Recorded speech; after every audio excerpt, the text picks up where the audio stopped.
Before Augusta, Electro was an element that most people have forgotten about. The last Electro character we had was Lumi in 1.4, and she was a 4-star. The last 5-star was Shanli Yao, who was free. So that makes Yin Lin, a 1.0 character, the only one that we spent our polls on.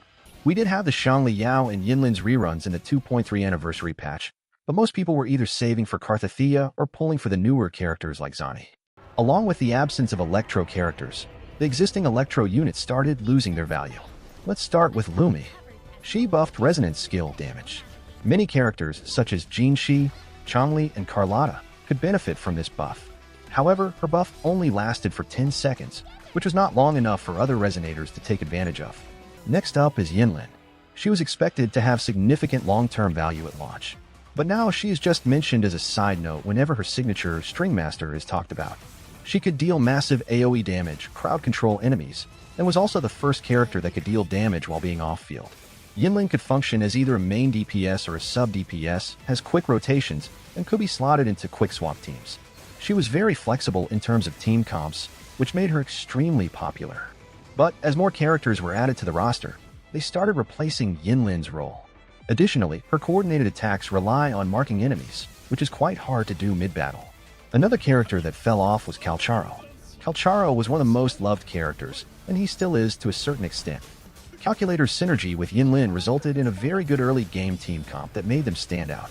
However, Calcium's rotation is one of the hardest in the entire game. Getting hit, delays, and mistakes of any sort would result in huge damage loss. To make things worse, he has no interruption resistance, making him more prone to getting hit.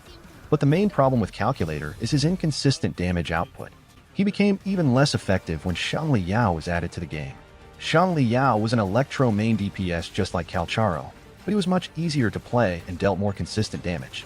He also performs well in every single game mode and is the only Electro character that still has value. Now, Augusta is the new Electro character coming in 2.6. Unlike other Electro characters, Augusta is going to be the first Electro unit to have a significant impact on the main story. In past updates, story-important characters often had strong kits and long-term value. Based on her gameplay, she deals quite a bit of AoE damage, has 2 amazing ultimates, and seems fun to play. Like Shorekeeper's Liberation, Augusta can also deploy a domain that provides shields to the entire team. Her outro provides a 15% damage amplification for all attributes. With her outro's Electro damage bonus, Augusta will perform the best with other Electro characters. But this is still crazy considering all the team comps she can be a part of. Augusta is a popular unit that many players are looking forward to pulling for. With such a popular character, it would make sense for Kuro to release more Electro characters that amplify Augusta's damage in the future.